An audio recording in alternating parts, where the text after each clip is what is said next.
Hello students, आज की इस वीडियो में आज मैं कक्षा 10वीं वाले विद्यार्थियों को हिंदी सब्जेक्ट के महत्वपूर्ण प्रश्न बताने वाला हूं। तो चलो देख लेते हैं कौन कौन से प्रश्न जो है वो इम्पोर्टेंट है और उसको आपको पढ़ के जाना है।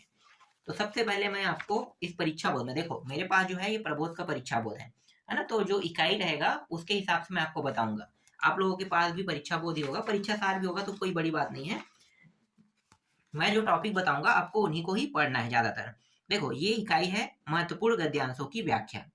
इससे कौन-कौन से प्रश्न इंपॉर्टेंट है, तो मैं आपको सजेस्ट करूंगा कि ये जो अध्याय इसको पढ़ो ही मत। अध्याय नहीं कहूंगा, इकाई कहूंगा, ठीक है। ये जो इकाई है इसको आपको पढ़ना ही नहीं है। ये गद्यांश से संबंधित है। पहले गद्यांश से प्रश्न आते थे, लेकिन अब जो 2-3 साल हो गए ना, अब गद्यांश से प्रश्न आना बंद हो गया है। तो आपको क्या करना है, इस इकाई को पूरी तरीके से स्किप कर देना है, छोड़ देना है। तो आपको एक बेनिफिट मिल गया कि हाँ भाई, यहाँ से जब प्रश्न आते नहीं है तो पढ़ना ही क्यों है ना। तो इसलिए आपको क्या करना है कि पढ़ना ही नहीं है। इसमें बहुत सारे अध्याय हैं, तो अध्यायों को पूरा स्किप ही मार दो। जितने भी अध्याय हैं सब स्किप हो गया है यहाँ पे टोटल जो अध्याय है वो देखो 10 तक के था। मैं लेखक कैसे बना यहाँ तक के था, तो 10 अध्याय तक के मैंने पूरा स्किप मार दिया। अब यहाँ से तो प्रश्न आएंगे नहीं। तो अगला इकाई पे चलते हैं। आपका इकाई 2 है जो है वो गद्य खंड के महत्वपूर्ण प्रश्नों के उत्तर से है। इसको मैं आपको बाद में बताऊंगा, पहले इकाई 3 को देख लेते हैं। इकाई 3 पे आते हैं। इकाई 3 कहाँ पे है? मिल गया। ये रहा इकाई 3। इकाई 3 है महत्वपूर्ण पद्यांशों की व्याख्या। तो पद्यांशों की व्याख्या से प्रश्न आता है, तो हम लोग उन पद्यांशों की व्याख्या वाले अध्यायों को देखेंगे जो इंपॉर्टेंट है। जिन अध्याय से प्रश्न नहीं आता है उनको पूरी तरीके से स्किप मार देंगे। तो पहला है चंद्रग्रहण से लौटती बेर। इसमें जो प्रश्न आपको देखना है वो है आपका पहला प्रश्न। ठीक है, ये 2024 में आया भी है। और इसे मैंने आपको जो 2023 वाला है ना उनको मैंने टिक लगा के बताया भी था। तो ये समझो कि ये फंसा है और फंसता भी है। ऐसे छोटे मोटे जो टॉपिक है वो फंस जाता है। दो प्रश्न आपको देखने को मिलेगा गद्यांश वाले में। गद्यांश वाले में आपको व्याख्या करना रहेगा, सप्रसंग व्याख्या, संदर्भ सहित प्रसंग सहित व्याख्या करना है। तब आपको 4 नंबर मिलेगा। और नीचे में, सबसे नीचे में और क्या लिखते हैं, सबसे नीचे में जो विशेषण है उसको विशेष है उसको भी लिखना पड़ेगा ना थोड़ा सा, तो इसको देख लेना। तो ये हो गया आपका, ये दूसरा इंपॉर्टेंट हो गया इस अध्याय से। इस अध्याय से तीसरा भी इंपॉर्टेंट है। ठीक है, तीसरों को भी देख लेना है, चौथे को भी देख लेना है, पांचवा को भी देख लेना है, और इसमें छठवा भी है, छठवा को भी देख लेना है। एक प्रश्न यहाँ से बनेगा ही बनेगा, हर साल आता है। एक प्रश्न इस अध्याय से आता ही आता है। तो एक प्रश्न तो इस अध्याय से बन गया। ठीक है, 2 अध्याय मिला के आता है, तो ये अध्याय से नहीं आएगा, तो एक प्रश्न जो रहेगा वो इस अध्याय से रह सकता है। जैसे बादल को घिरते देखा, इससे हो सकता है। ठीक है, ये इंपॉर्टेंट हो गया। दूसरा ये इंपॉर्टेंट हो गया। दोनों अध्याय मिला के एक प्रश्न आपको देखने को मिलेगा। ये तीसरा भी इंपॉर्टेंट हो गया और ये चौथा हो गया। ठीक है, 4 तक के हो गए, ये इंपॉर्टेंट है। अब देखते हैं अगला, दूसरा भी आना है ना, तो 2 आएगा। तो इनमें से जो जनतंत्र का जन्म है, इससे ये प्रश्न इंपॉर्टेंट है पहला। दूसरा भी इंपॉर्टेंट है, तीसरा भी इंपॉर्टेंट है, चौथा उसको भी टिक कर लेना, पांचवा टिक कर लेना, ये छठवा टिक कर लेना है, सातवां टिक कर लेना है, और इसमें जो ये 8वां प्रश्न है इसको भी टिक कर लेना, ये 9वां प्रश्न भी टिक कर लेना है आपको, और ये 10वां प्रश्न भी टिक कर लेना है। और तो इसमें नहीं है, बस इतना ही। अब जो चौथा है ये कन्यादान वाला, इसको पूरा छोड़ देना, यहाँ से कोई भी प्रश्न नहीं आता है। तो कन्यादान वाला आपको एक बेनिफिट मिल गया, आपको छोड़ देना है। दूसरा जो है ये गृह प्रवेश, यहाँ से भी कोई प्रश्न नहीं आता है, तो इसको भी पूरी तरीके से स्किप मार देना। तो 2 प्रश्न मैंने बता दिया। अब छत्तीसगढ़ी भाषा से देख लेते हैं, यहाँ से भी अगर प्रश्न आते होंगे तो उस अध्याय को भी देख लेते हैं। ठीक है, ये जो छठवां अध्याय है, ये जिंदगी फिर चमक जाए देखते हैं। अगर यहाँ से प्रश्न बन रहे होंगे तो मैं आपको यहाँ के अध्याय को सजेस्ट करूंगा। तो ये जो अध्याय है छत्तीसगढ़ी भाषा व साहित्य, ये छठवां अध्याय से तो बिल्कुल नहीं आता है, सातवां से भी नहीं आता है। ये छठवां सातवां सीधा स्किप मार दो। देखो 7वां अध्याय है ये, सील के भरे हुए छंद, यहाँ से कोई प्रश्न नहीं आता है, तो इसको भी पूरी तरीके से स्किप कर देना। इसके बाद इसमें खंड ब स नहीं आता है, यहाँ से डायरेक्ट आते हैं अगले अध्याय पर। देखो जीवन का झरना, यहाँ से प्रश्न आता है। तो ये जो पहला प्रश्न है इसको आपको देख लेना है, जीवन के झरना से। जीवन के झरना वाले में दूसरा जो प्रश्न है, मतलब दूसरा ये टॉपिक है, ये भी इंपॉर्टेंट है, तीसरा भी इंपॉर्टेंट है। 3 हो गया। इसके बाद अगला देखते हैं, ये जो साध है यहाँ से भी आता है, तो ये प्रश्न इंपॉर्टेंट हो गया पहला। दूसरा को भी टिक कर लेना है, फिर ये तीसरा को भी टिक कर लेना है। और है क्या, हाँ एक और है, ये चौथा। ठीक है, इसके आधा हिस्सा यहाँ पे है। तो ये 4 जो टॉपिक है इस अध्याय से, उसको भी मैंने बता दिया। जो जो अध्याय मैंने नहीं बताया उनको आपको देखना ही नहीं है, जिनको मैंने आपको छोड़ने के लिए कहा है उनको छोड़ देना है एकदम बेझिझक। अब आते हैं विविध वाले में। देखो विविध वाला जो है वो मध्ययुगीन से संबंधित है। मेरे वाले में से भी प्रश्न आते हैं। अब यहाँ से कौन सा आएगा, तो मैं यहाँ पे आपको सजेस्ट करूंगा जो किसी सन में आए बस उसको देख लो, इसके चांसेस बहुत कम रहते हैं आने के, इसलिए सन वाले बस को देखेंगे यहाँ से। तो ये एक प्रश्न हो गया,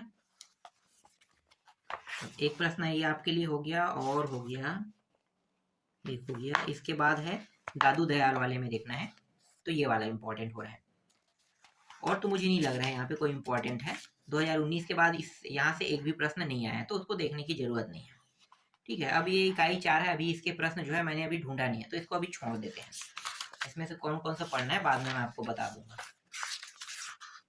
और मेरे हिसाब से तो अभी अगर आप तैयारी कर रहे हो तो जितने भी प्रश्न है सब सरल है, देख लेना।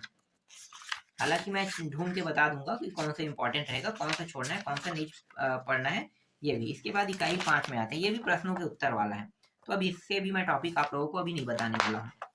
अब आते हैं अगले टॉपिक पर, क्योंकि इसमें बहुत सारे प्रश्न हैं, देखना पड़ेगा कि कौन सा प्रश्न आने वाला है। और हाँ, पुराना जो परीक्षा बोर्ड है उसमें टिक लगा हुआ है। देखो यहाँ पे आ गया भाषिक तत्व। ठीक है, देखते हैं भाषिक तत्व से प्रश्न आते हैं कि नहीं आते। ये सब तो एक एक नंबर वाला प्रश्न है, तो आपको देखने की जरूरत नहीं है, ये पूरा ना सीधा स्किप करते जाओ। इकाई 6 स्किप कर दो, इकाई 6 स्किप करो, इकाई 7 को भी स्किप कर दो। देखो रस तत्व, ये मतलब ये जो रस छंद अलंकार, बहुत कम चांस है यहाँ से प्रश्न बन जाए। मेरे हिसाब से ना तो इकाई 6 से बनेगा ना तो इकाई 7 से बनेगा, क्योंकि पूरा प्रश्न प्रश्नों के उत्तर से संबंधित रहेगा। एक आध दो प्रश्न जो है वो यहाँ से उठाया जाएगा, वो भी वस्तुनिष्ठ या खाली स्थान या सही जोड़ी मिलाव में देखने को मिलेगा। तो भाई जब उसमें आपको देखने को मिल रहा है तो इसको देखने की क्या जरूरत है, ये फालतू हो रहा है ना, तो इसको पढ़ने की कोई जरूरत नहीं है, यहाँ से आपको स्किप कर देना है। एक आध प्रश्न जरूर आ सकता है, रस की परिभाषा बताइए छंद क्या अलंकार का, ये परिभाषा में आ सकता है। तो अगर पता है रस क्या है, छंद क्या अलंकार, तो देख लेना। नहीं पता तो कोई दिक्कत नहीं है, 2 नंबर के या 3 नंबर के प्रश्न में रहेगा, उससे ज्यादा का नहीं आता है यहाँ से, तो इसे पूरा का पूरा ना खत्म कर देना, इसको देखना ही नहीं है। फिर आते हैं अपठित गद्यांश। देखो ये जो अपठित गद्यांश वाला टॉपिक है, हमेशा हर साल नया अपठित गद्यांश आता है, लेकिन मैं आप लोगों को कुछ अपठित गद्यांश दूंगा, उनको देख लेना, जिससे आपका जो प्रैक्टिस है वो थोड़ा सा अच्छे से बना रहेगा। ठीक है, जो आया है बस उसी को मैं सजेस्ट करूंगा। देखो ये जो अपठित गद्यांश है ये आया हुआ है 2018 के एबीसी सेट में, तो इसको देख लेना। एक तो आएगा ही आएगा अपठित गद्यांश, तो इसलिए आपको देखना ही है। तो एक हो गया ये अपठित गद्यांश, देख लो। एक जलते हुए घर को देखकर एक बड़ी गाड़ी रुकती है। ठीक है, तो ये जो है बहुत बड़ा है, इसको देख लेना। एक ये हो गया, सन में है, बस उसी को मैं आपको सजेस्ट करूंगा। इसके बाद डायरेक्ट आपको देखना है चौथा, मतलब ये 10वां था ना, ये 10वां है, ये है 10वां। इसके बाद 11वां छोड़ दो, सीधा 12वां देखना है। देखो ये 12वां है, इसको आपको देखना है 12वां, ये इंपॉर्टेंट है। इसके जितने भी प्रश्न है उसको देख लेना है, ये इंपॉर्टेंट हो गया एक। और एक हो गया ये वाला इंपॉर्टेंट हो गया 13वां, बस इतने को देखना है। इससे क्या होगा, किस टाइप के गद्यांश आते हैं वो आपको पता चल जाएगा। और जो नया गद्यांश आएगा, देखो इसमें दिया है, जरूरी नहीं कि ये आ जाए, क्योंकि हर साल जो होता है वो गद्यांश बदलते रहता है। तो गद्यांश अगर बदल रहा है तो इसका मतलब तो यही हो सकता है कि हर साल नया आता है। तो जो मैं अभी आपको बता रहा हूँ ये सिर्फ आपके प्रैक्टिस के लिए होगा, तो प्रैक्टिस के लिए इसे देख लेना, जिससे इसमें से जो भी प्रश्न आएगा वो आपके नंबर को ना काटे, तो आसानी से ये हल हो जाना चाहिए। अब आते हैं पत्र लेखन में, इकाई 9 देख लेते हैं पत्र लेखन में क्या क्या आने वाले हैं। तो पत्र लेखन में जो इम्पोर्टेंट है वो तो आपका ये है, देखो कैमरा डोल गया था। इसके बाद देखो ये वाला, ठीक है, ये इंपॉर्टेंट है, तो इसको देख लेना है। नगर के स्वास्थ्य अधिकारी को पत्र लिखकर सफाई व्यवस्था ठीक न होने की शिकायत कीजिए, ये इंपॉर्टेंट हो गया एक ये। और जो ध्वनि विस्तारक यंत्र है, हमेशा ध्वनि विस्तारक यंत्र ही आते रहते हैं एग्जाम में, सबसे ज्यादा इंपॉर्टेंट तो वही होता है, ध्वनि विस्तारक यंत्र। जैसे ये ध्वनि विस्तारक यंत्र है 2022 में आया था, 2023-24 में तो आया नहीं है, तो 25 में आ सकता है। तो ये आपका इंपॉर्टेंट हो गया ध्वनि विस्तारक यंत्र। इसके अलावा अगर आप देखना चाहते हो तो जैसे कि ऐसे प्रश्न भी आते हैं। देखो सचिव ये जो है 2018 और 23 में आया था, तो ऐसा नहीं है कि ये 25 में नहीं आएगा ना, आ सकता है ये। तो इसको भी एक आध दो बार देख लेना, ज़्यादा टफ नहीं, बस आपको समझना है कि इसे कैसे बनाया जाता है। बाकी आप तो जानते हैं कि जब छुट्टी के लिए आवेदन पत्र लिख सकते हो तो आसानी से आप इन ऐसे प्रश्नों को भी बना सकते हो। देखो यहाँ पे डायरेक्ट कहा जाता है ना, यही चीज़ ध्यान देना है। जैसे कि प्रति के बाद आप प्रिंसिपल लिखते हो, है ना, मतलब क्या लिखते हो, श्रीमान महोदय, जो भी है ना अपने हिसाब से। तो वो चीज जरूरी नहीं कि आप वही लिखो, यहाँ पे दिया रहेगा किसको लिखने के लिए कहेगा। जैसे आपके हेड मास्टर को लिखने के लिए कहेगा, मतलब वो जो प्रिंसिपल है उसको, तो प्रिंसिपल को प्रदर्शित करोगे। लेकिन सचिव कहेगा तो सचिव को प्रदर्शित करोगे, यहाँ पे पूरा लिखा रहता है, वही हेडिंग यहाँ पे डालना होता है। तो यही इसका मेन खेल होता है। यहाँ पे पहले से दिया रहेगा, ये पूरा यहाँ तक विषय तक के आपको बन जाएगा। अब विषय के अंदर में जो टॉपिक जिस कारण आपको लेटर लिखना है उसके कारण को बस लिखना रहता है। कि भाई कोई जैसे पानी की समस्या हो गया, मान लो ये छोड़ देते हैं, ठीक है, पानी की समस्या हो गया तो पानी नहीं आ रहा, तो टैंकर मंगाना चाहते हो, तो आप क्या करोगे, अपने जिलाध्यक्ष को लेटर लिखोगे, है ना, आयुक्त को ये लेटर लिख रहे हो, तो लेटर लिख के बताओगे कलेक्टर को, कि कलेक्टर को प्रदर्शित करोगे, प्रति कलेक्टर महोदय, है ना। उसके बाद बताओगे कि कलेक्टर कहाँ का है, तो जो जहाँ का रहता है उसी कलेक्टर के स्थान को लिखा जाता है। जैसे कि कलेक्टर जैसे बेमेतरा का हो गया, तो यहाँ पे बताना क्या पड़ेगा, जिला बेमेतरा छत्तीसगढ़, है ना, कलेक्टर महोदय जिला बेमेतरा छत्तीसगढ़, ठीक है, इस तरीके से आपको बताना पड़ेगा। फिर विषय पानी की समस्या से बाबत इस तरीके से आपको लिखना पड़ेगा। फिर माननीय महोदय, फिर निवेदन है कि हमारे जो गांव है ना, उस गांव में पानी की समस्या हो गया है, जिस वजह से पानी की बहुत ज़्यादा किल्लत होने के कारण हम लोग आपसे निवेदन कर रहे हैं कि आप पानी का टैंकर हमारे पास भेज दीजिए, जिससे हमारी जो पानी की समस्या है वो थोड़ी सी सॉल्व हो जाए। इस तरीके से आपको क्या करना है, लिखना। वो सब अपने हिसाब से लिखा जाता है, तो मैं ऐसे ही आपको बना के बता रहा हूँ अपने हिसाब से। इसे जब आप लिखोगे तो थोड़ा सा और देख लेना कैसे लिखना है, तो वो चीज। और मित्र उत्र वाले तो आप लोग बनाते नहीं हो, वो मुझे भी कंझट लगता है। मित्र वाला सरल रहता है, लेकिन मैं कभी भी उसको सजेस्ट कभी भी नहीं करता हूँ, क्योंकि मैं मित्र वाले को कभी बनाता ही नहीं हूँ, इसलिए सजेस्ट नहीं करता हूँ।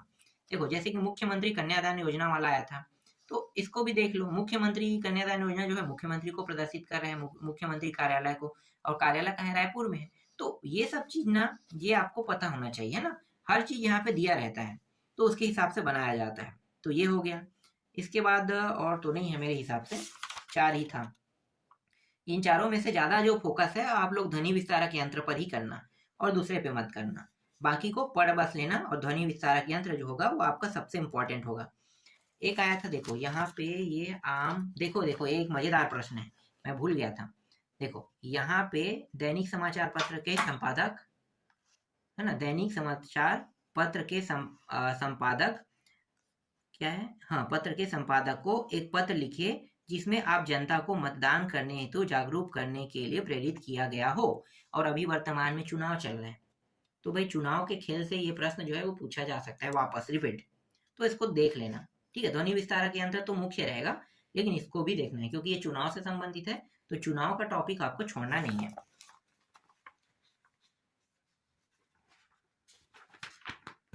इसके बाद आते हैं निबंध। अब निबंध में कौन सा आएगा मैं एकदम क्लियरली नहीं बता सकता हूँ कौन सा निबंध आएगा। हम लोग पीछे जाते हैं, डायरेक्ट पीछे चले जाते हैं, 2024 के किसी सेट को देखते हैं। देखो पीछे में 2024 के सेट में कौन कौन से निबंध आया था वो पहले देख लेते हैं। देखो पर्यावरण, बेरोजगारी, छत्तीसगढ़ के पारंपरिक खेल, चंद्रयान, और ये तो इनमें से कोई एक रहेगा उठाएगा। मैं ज्यादातर फोकस करता हूँ हमेशा बेरोजगारी के कारणों को।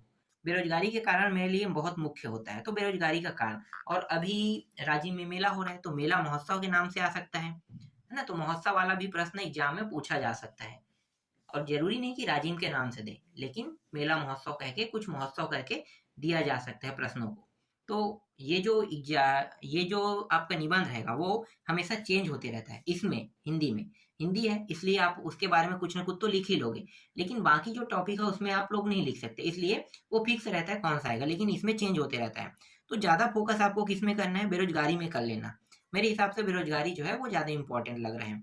और स्वच्छता जो होता है, तो स्वच्छता भी इंपॉर्टेंट रहता है। यहाँ पे स्वच्छता को हटा दिया गया है, लेकिन स्वच्छता भी उतना ही महत्वपूर्ण है जैसे बेरोजगारी है। और एक आपका क्या हो गया यहाँ पे देखो, पारंपरिक खेल कह दिया। अब खेल वाले को तो हटा दो, खेल वाला बहुत कम चांस रहता है आने का, पर ये आ भी सकता है। तो यहाँ से कौन सा आएगा मैं क्लियरली नहीं बता सकता। बस आपको क्या करना है, एक आध दो बार इसको पढ़ लेना, याद मत करना, पढ़ लेना कि इसके जो टॉपिक है वो तुम्हें क्या बताना चाहते हैं, और ये जो वास्तविक दुनिया है इसे कितना मैच खाता है। क्योंकि जो भी तुम टॉपिक पढ़ोगे वास्तविक दुनिया से मैच खाना चाहिए, तभी आप उसके बारे में लिख सकते हो। तो यही चीज ज्यादा इंपॉर्टेंट रहता है। मैं निबंध में एकदम क्लियर नहीं कौन सा आएगा। यहाँ पे ये बेरोजगारी को दे सकता है, छत्तीसगढ़ के पारंपरिक खेलों को दे सकता है ना। यहाँ से एक को ही उठाएगा, कौन सा उठाएगा मुझे नहीं पता, इन पांचों में से एक जरूर आएगा। अब ये तो चंद्रयान को मैं हटा देता हूँ, चंद्रयान आएगा नहीं। ये परहित सरिस धर्म नहीं भाई, ये इसके चांसेस भी हट गए, चलो इसको भी हटा दो। अब बचा क्या, पर्यावरण सुरक्षा करता हुआ, ये भी हट गया। अब आगे बेरोजगारी के कारण का निदान और ये छत्तीसगढ़ के पारंपरिक खेल, दो बचा है। इन दोनों में से आप सोचो कोई भी आ सकता है। तो आपको क्या करना है, इन दोनों को देख लेना, और एक स्वच्छता है उसको भी देख लेना। तो ये तीन मेरे हिसाब से इंपॉर्टेंट लग रहा है, तो इन्हीं तीनों में से आएगा। अब बस आपका बचा कौन सा टॉपिक, सिर्फ और सिर्फ प्रश्नों के उत्तर वाला बस बचा है। तो प्रश्नों के उत्तर वालों को मैं जल्द ही टिक लगा के आप लोगों को बता दूंगा कि कौन कौन से प्रश्न पढ़ना है, कौन कौन से छोड़ना है। अभी तो आप लोग पूरा का पूरा प्रश्नों के उत्तर वाले टॉपिक से प्रश्न पढ़ लेना, ठीक है। सारे प्रश्न जो है इंपॉर्टेंट है, दो चार प्रश्न बस कम करना है, ज्यादा प्रश्न कम नहीं होगा उसमें, क्योंकि उसमें जितने भी प्रश्न है सब इंपॉर्टेंट है, इसलिए देख लेना थोड़ा सा, ठीक है। तो आज के वीडियो में बस मैं आपको इतना ही बताऊंगा, क्योंकि जितने भी मुख्य टॉपिक थे वो मैंने आपको बता दिया, बस प्रश्नों के उत्तर बस बाकी है।